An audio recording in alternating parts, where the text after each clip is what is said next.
নমস্কার বন্ধুরা, আশা করি সকলেই খুব ভালো আছেন। ছোট গল্প ও কবিতা বাহারে আপনাদের সকলকে স্বাগত। আজ শোনাবো আশাপূর্ণা দেবীর লেখা গল্প ঈর্ষা। বন্ধুরা, গল্পটি প্রথম থেকে শেষ পর্যন্ত শুনতে অনুরোধ রইল। গল্প পাঠ ভালো লেগে থাকলে লাইক, কমেন্ট ও শেয়ার করতে ভুলবেন না। আর যে সকল শ্রোতা বন্ধুরা এখনো পর্যন্ত আমার চ্যানেলটি সাবস্ক্রাইব করেননি, দয়া করে চ্যানেলটি সাবস্ক্রাইব করে পাশে থাকুন। শুরু করছি আজকের গল্প ঈর্ষা। সুজাতার ঘরের বড় আয়নার সামনে দাঁড়িয়ে সুমন্ত একটা ছোট্ট চিরুনি দিয়ে জোরে চুল আঁচড়াচ্ছিল, অথবা বলা যায় আঁচড়েই চলছিল। কারণ তার মাথায় চুলের যা চাপ, তাতে দাঁত বসাবার মতো দাঁত ওই ক্ষুদে চিরুনিটার নেই। গায়ে হাত বুলোনোর মতো ভেসে যাচ্ছিল সুমন্তর প্রবল চেষ্টাতেও। সুজাতা মোমবাতি নিয়ে ঘরে ঢুকে ছেলের দিকে তাকিয়ে বলে উঠল, ওটা কি হচ্ছে? চিরুনিটা ভেঙে যাবে যে। তোর চুলে ওই চিরুনি?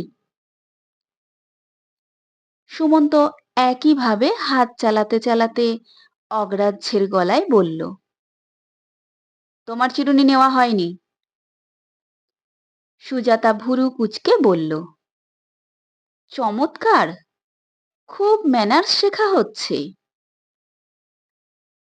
সুমন্তদের স্কুলে ম্যানার্স সম্পর্কে বিশেষ নজর রাখার ব্যবস্থা আছে এবং সুমন্ত নাকি তাতে একটা সার্টিফিকেটও পেয়েছে।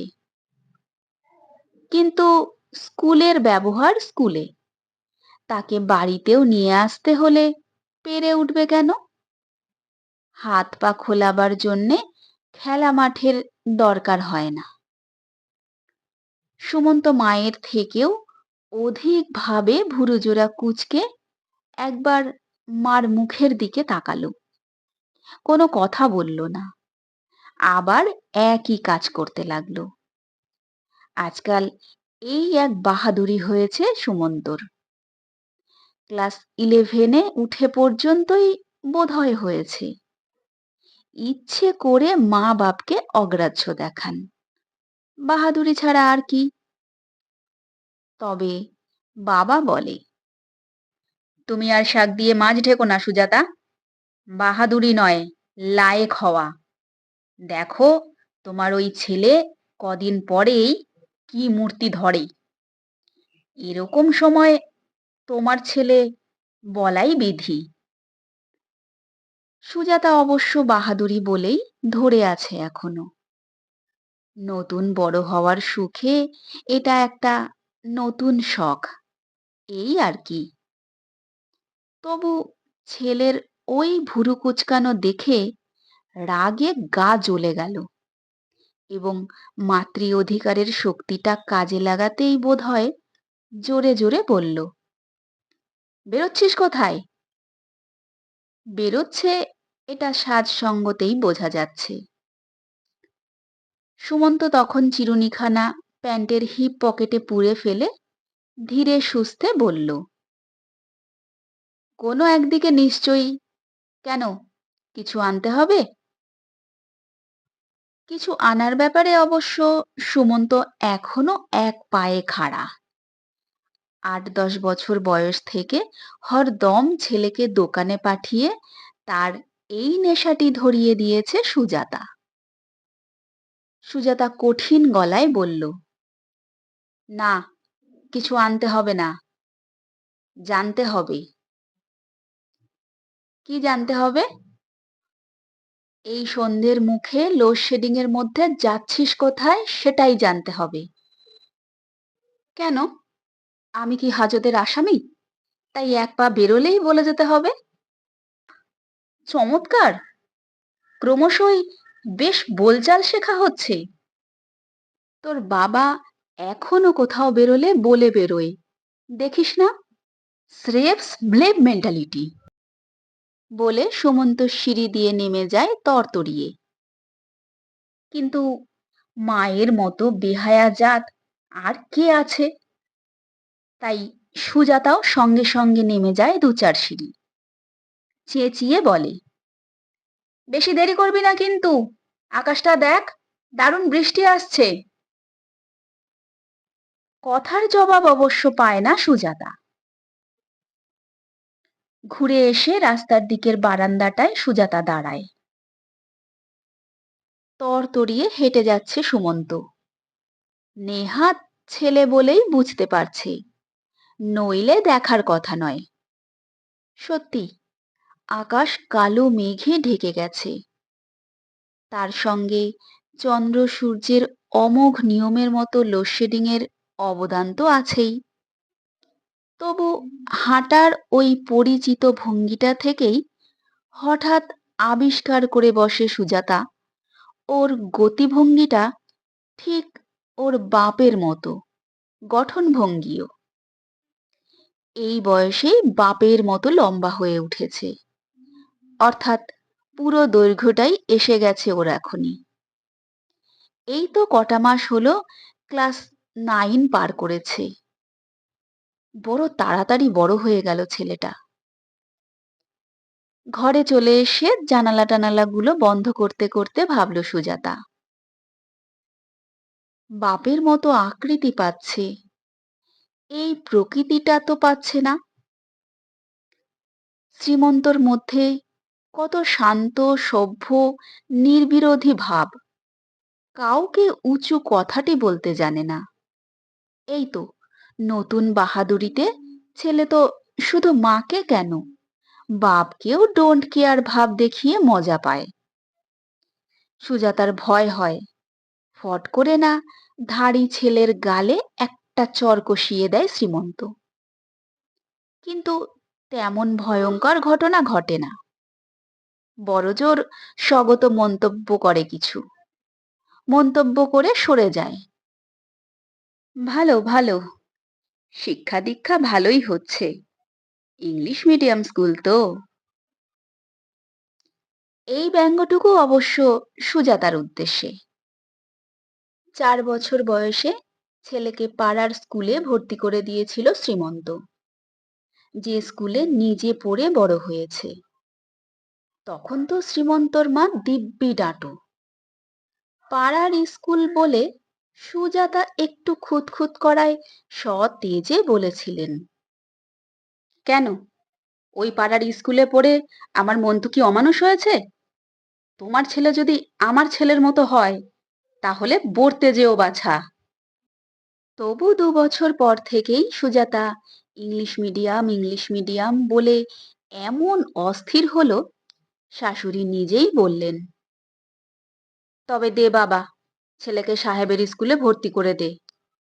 বৌমার যখন এত ভয় ভাবনা, বাংলা স্কুলে পড়লে ছেলে বিলেতে যেতে পারবে না, দিল্লি মুম্বাইয়ের চাকরি পাবে না, শেষে আবার হয়তো তোকে দুষবে, মা বুড়ির প্ররোচনায় পড়ে ছেলেটার পরকাল খেয়ে রেখেছো তুমি।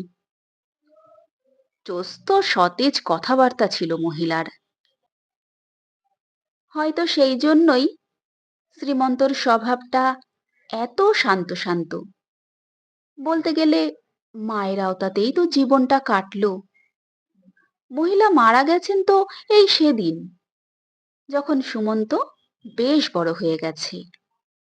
আড়ালে মায়েতে ছেলেতে শ্রীমন্তর মাতৃভক্তির প্রাবল্য নিয়ে হাসাহাসি করেছে। সুজাতা বলতো, ঠাকুমা বলেছেন, ও বাবা, মাতৃভক্ত বিদ্যাসাগর ওর আর নড়চড় করতে পারেন? সুমন্ত হাসতো হি হি করে। আবার মায়ের অসুখের সময় শ্রীমন্তর অস্থিরতা দেখে চিন্তাও প্রকাশ করেছে। মা বাপ তো মানুষের চিরদিন থাকে না, ঠাকুমা গেলে তোর বাবা যে কি করবে। কিন্তু আশ্চর্য, মায়ের মৃত্যুর পর কোনো অধীরতা দেখা গেল না শ্রীমন্তর মধ্যে, বরং আরো বেশি শান্ত হয়ে গেল। পরিবর্তনের মধ্যে 7 জন্মে পুজো পাঠ সন্ধ্যা গায়ত্রীর দিক দিয়ে যেত না, সেটাই হয়েছে। অবশ্য মায়ের ঠাকুর ঘরের দুর্দশা দেখতে পারবে না বলেই। অশৌচান্তর পর থেকেই শ্রীমন্ত সকাল সন্ধে দুবেলা মায়েরই পুরনো একখানা গরদের থান জড়িয়ে উঠে যায় তিনতলার মায়ের ঠাকুর ঘরে। কি করে না করে সুজাতা দেখতে যায় না।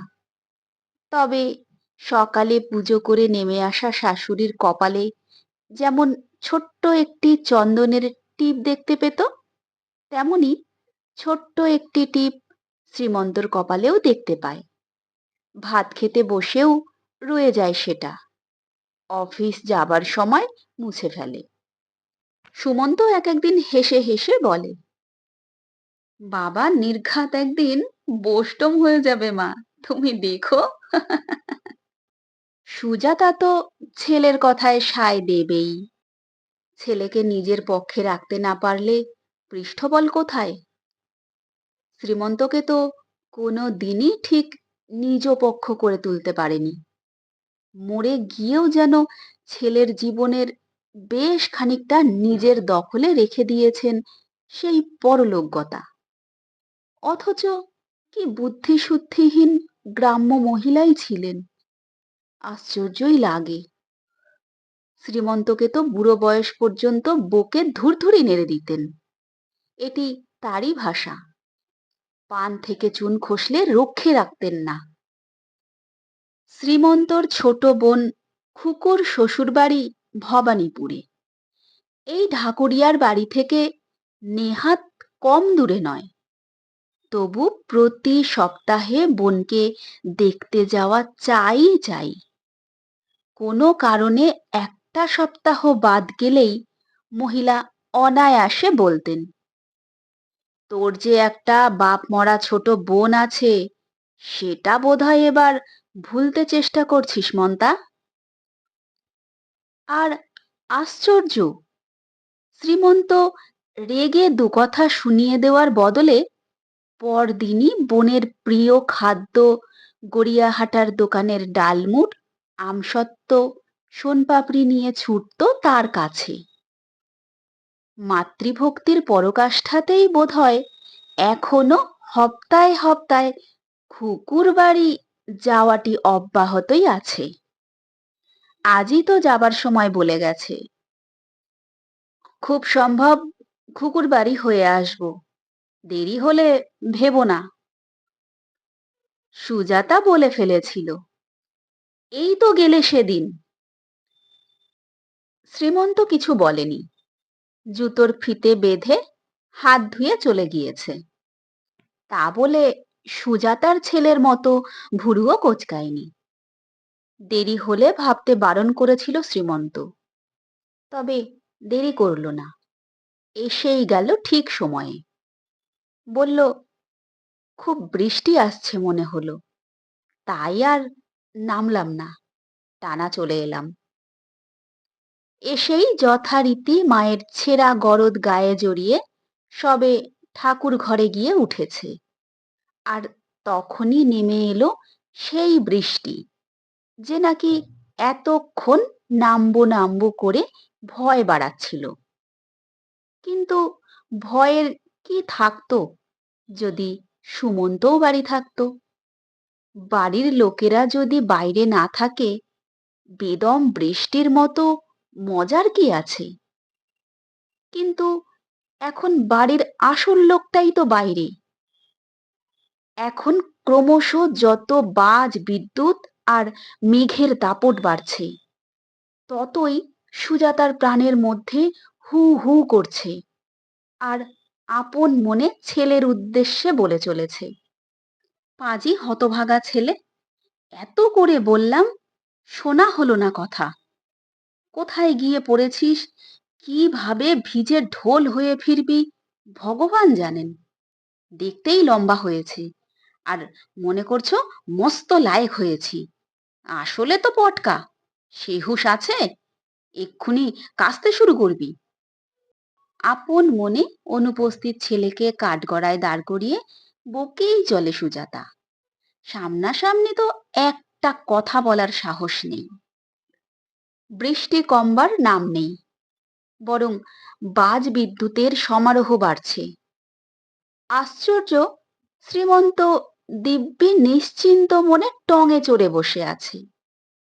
একবার বুক দুরদুর করছে না, কোথায় কি ঘটছে ভেবে। সুজাতার তো মনে হচ্ছে এটা প্রলয়ের সূচনা। ভাবল, ছুটে ঠাকুর ঘরে উঠে গিয়ে বলে, তুমি কি মানুষ না পাথর? যেতে হলো না। যথাসময়েই নেমে এলো শ্রীমন্ত।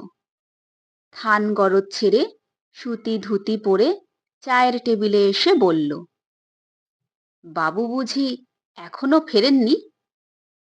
সুজাতা ক্ষুব্ধ উত্তেজিত গলায় বলে ওঠে, দেখো না, এত করে বললাম, ভীষণ মেঘ করেছে, দেরি করিসনি, তবু এইটুকু ছেলে, কিসের এত আড্ডা? তুমিও তো কিছু বলো না। মায়ের শত কথায় কাজ হয় না, বাপ একটা ধমক দিলেই কাজ হয়। ধমক? শ্রীমন্ত চায়ের কাপটাই কপালে ঠেকিয়ে নমস্কারের ভঙ্গি করে বলে, তোমার ওই হিরো ছেলেকে আমি দেব ধমক?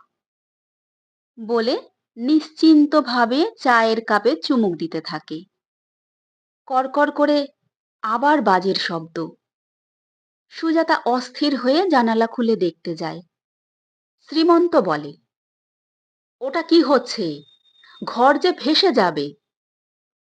খুব নিশ্চিন্তে মানুষ বাবা, ছেলেটা কোথায় কি করছে? কি আশ্চর্য, পাগল তো নয় যে এই সময় রাস্তায় থাকবে। আছেই কোথাও বন্ধুর বাড়ি টাড়ি, আটকে পড়েছে। এত ভাবনা করছো কেন? এ কথায় আবার রাগ এসে যায় সুজাতার। মনে হয় খুব একটা বিপদে পড়ে ভিজে নিয়ে বাড়ি আসে সুমন্ত, তবে জব্দ হয় লোকটা। আর তা যদি না হয় তো আর ছেলেকেই সুজাতা দেখে নেবে এক হাত। ওইটুকু ছেলেকে এত ভয়ই বা পাবো কেন আমি? মনে দুঃখ পাবে বলেই না কিছু বলি না। রাত বাড়তে বাড়তে ক্রমে বৃষ্টি কমে। থামে মেঘের ডাক, বাজের ডাক, বিদ্যুৎ চমকানি, ঝিরিঝিরি বৃষ্টি যেন জেরটা বজায় রাখতে চেষ্টা করে। অতঃপর বাড়ি ফেরে সুমন্ত, ফেরে একখানা রিকশা করে। কোথায় ছিলি এতক্ষণ? কোথাও না, এই ঢাকুরিয়ার মধ্যেই, সুধাময়দের বাড়ি। সুজাতা এতক্ষণ মনে মনে ভাবছিল, ছেলে যদি শুকনো গায়ে মাথায় ফেরে তো দেখে নেবে তাকে। কিন্তু কি করে নেবে দেখে? কোন কথার পিঠে?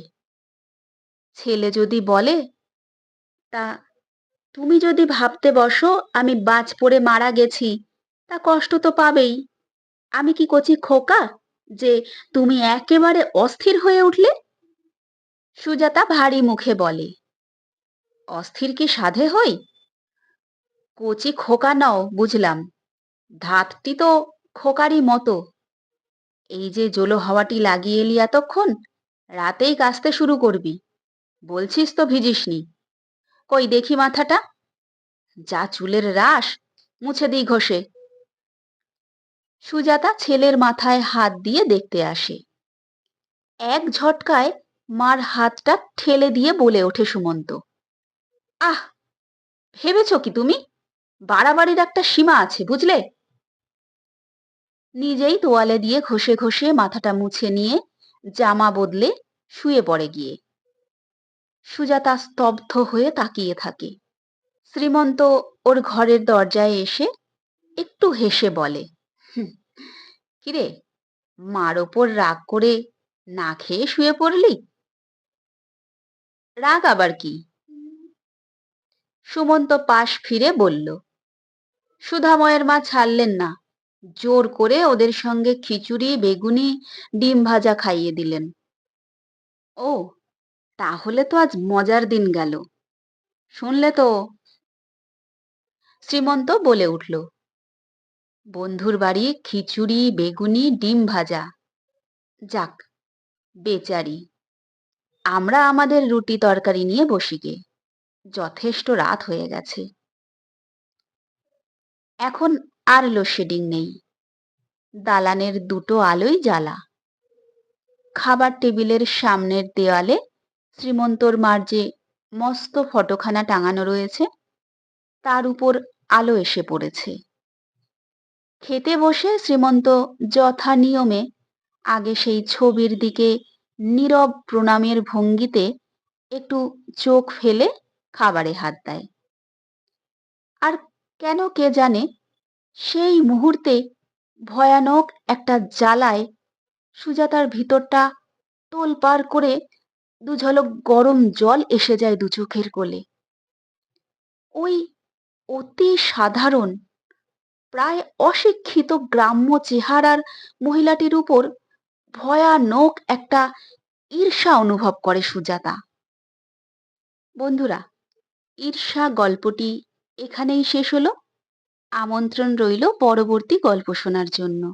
সকলে সুস্থ থাকুন, ভালো থাকুন। নমস্কার।